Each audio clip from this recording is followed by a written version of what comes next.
আচ্ছা, মেয়েদের গায়ে হাত, এটা এটা এটা কোনো শিক্ষিত মানুষের কাজ হতে পারে না। এটা নিশ্চয়ই হচ্ছে, এটা টোকা, এরা বহিরাগত, এরা আমাদের ক্যাম্পাসে ঢুকে আমাদেরই মেয়েদের গায়ে হাত তোলার কিভাবে সাহস পায়? এই যে এই আপুটা রীতিমতো অনেক অসুস্থ।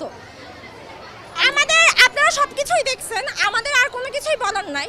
এরপরে বাকিটা হচ্ছে আমাদের যাদের আসলে চোখ থাকিতে অন্ধ, বিষয়টা এমন হয়ে গেল, বাকিটা হচ্ছে সরকার প্রধান দেখবে। তার যদি চোখ থাকতে অন্ধ হয়, তো সেখানে আমাদের কোনো কিছু বলার নাই। এটা তো আপনারা আছেন, সেই সকাল থেকেই আছেন, আপনারা তো দেখতেছেন যে এটা ছাত্রলীগ ছাত্রলীগ কিভাবে মানে আমাদের স্টুডেন্টদের হলের মধ্যে আটকে রাখছিল, তার উপর ডিপেন্ড করে। কিন্তু যখন আমাদের কাছে ইনফরমেশন আছে যে বিজয় একাত্তর হলে কিছু স্টুডেন্টকে আটকায় রাখা হয়েছে, তখন আমরা কিন্তু তাদের উদ্ধার করার জন্য মূলত বিজয় একাত্তর হলে যাই। তারপরে তাদের যে অবস্থা দেখেন, আপনি এনাকে দেখেন, আসলে আমার কাছ থেকে শোনার কিছু নেই, আপনি ওনাকে দেখেন, আমি ভাবছি মারা যাবো। উনি তো মানে শোনাই জাস্ট প্রত্যক্ষ করেন ওনাকে। আমরা আসলে কিছু বলার রাখতেছি না, মানে আমরা আসলে কিছু এরকম সাহস এখনো পর্যন্ত হয়নি। দেখাই পারিনি। কারণ এইরকম যদি সাহস দেখাই, তাহলে আমরা তাকে জুতার মালা পরাবো। এইটুকু সাহস আমাদের আছে। আমাদের রোকেয়া হলে যখন আক্রমণ করে, কেউ বাধা দিতে আসলে সে যেই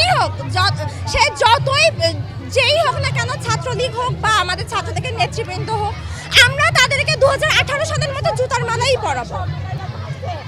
আমরা আমাদের যে সমাবেশ করার কথা রাজু ভাস্কর্য, সেই সমাবেশ শেষ করে যে মিছিল করার কথা, প্রধানমন্ত্রীর যে মন্তব্য আমাদেরকে তার বিপরীতে, সেই মিছিল নিয়ে বের হই, তখন হচ্ছে ঢাকা বিশ্ববিদ্যালয় ক্যাম্পাসের ভিতরে ছাত্রলীগের একটা বড় দল, এবং খুবই অবশ্য মানে এটা বোঝা খুবই কঠিন ছিল না যে ওরা ক্যাম্পাসের কেউ না বা কোনো ক্যাম্পাসেরই কেউ না, মানে বিভিন্ন কলেজ থেকে ভাড়া করে নিয়ে আসা যে জমায়েত, তারা বিশাল থাকে আমাদের মিছিল।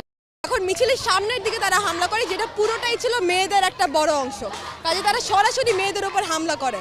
তো ওখানে প্রথমবার মিছিল বিতাড়িত মানে একটু বিশৃঙ্খলা হলে আমরা আবার একত্র হয়ে আমাদের জন্য, তখন ছাত্রলীগের গুন্ডারা একটা বিশাল ধাওয়া দেয় আমাদের, এবং আমি নিজে দেখেছি মাথা ফেটে রক্ত বাইর হয়ে গেছে, ওকে আরো মারতেছে, মানে বাঁচতে দিবে না। আমরা যে আমাদের অধিকারের কথা বলতে পারি, এটাই তাদের ভয়, এবং যেভাবেই সম্ভব আমাদের কথা বলা এখন আটকাবে তারা।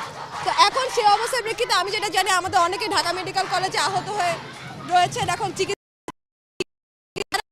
হলে অনেকগুলো মেয়ে ইনজুর্ড, তারা আহত হয়ে আটকা পড়েছিল, আমরা তাদেরকে ঢাকা মেডিকেল কলেজে নেওয়ার ব্যবস্থা করেছি। এখন রোকেয়া হলে এখানে আমাদের অনেকগুলো মেয়ে আটকা পড়েছিল। এখন আমাদের মতো আমরা প্রতিবাদ চালিয়ে যাচ্ছি, কারণ কোনো বিশ্ববিদ্যালয় প্রাঙ্গণে এইভাবে নোংরাভাবে ছাত্রদের ওপর হামলা, এই তার বিরুদ্ধে প্রতিবাদ জানাই যাচ্ছে। আমাদের সংখ্যা তাদের আপনারা দেখবেন, কিন্তু আমাদের সাহস আছে, আমাদের বুকের পাটা আছে। আমাদেরকে যখন রাজাকার ডাকতেছে, সেটা মুক্তিযোদ্ধাদেরকে অপমান করা হইতেছে, কারণ তাদের চেতনা ধারণ করে আমরা এখানে আসি। তাদের সাহস আমাদেরকে আলোকিত করে বলে এই মুহূর্তে আমরা এই সংখ্যাগরিষ্ঠতার সামনে দাঁড়ায় আমাদের কার্যক্রম চালিয়ে যাচ্ছি। যারা হামলা করেছে তারা বহিরাগত। আমরা জানি যে ছাত্রলীগ আগে ওয়ার্নিং দিয়েছে যে তারা হলে হলে প্রতিরোধ গড়ে তুলবে, এবং তারা বাহির থেকে ট্রাক ভরে ভরে লোক এনেছে, যাদেরকে যখন আমরা ধরি তারা বলে যে তারা টোকায়, তারা আসলে ছাত্রও না, তাদেরকে দিয়ে এখানকার স্টুডেন্টদের উপরে হামলা করানো হয়েছে। আর যখন হামলা হয় তখন ভিসি প্রক্রিয়া কোথায় থাকে? তারা কি ঘুমাইতে থাকে? তাহলে এই শিক্ষার্থীদের দায়িত্ব তারা কারা নিছে? তারা নেয়নি। এই শিক্ষার্থীদের অভিভাবক কারা? তারা না। কিন্তু তারা কোনো সময় কি অভিভাবকের দায়িত্ব পালন করে? তারা সেটা করে না। আমরা দেখি যে আমাদের নারী শিক্ষার্থীদের উপরে ইট পাটকেল ছোড়া হয়েছে এবং তারা আহত হয়েছে। এখন একটা বড় অংশ ঢাকা মেডিকেলে আছে। তো এই হামলার জবাব কেন করা হয়েছে সেই জবাব আমরা চাই।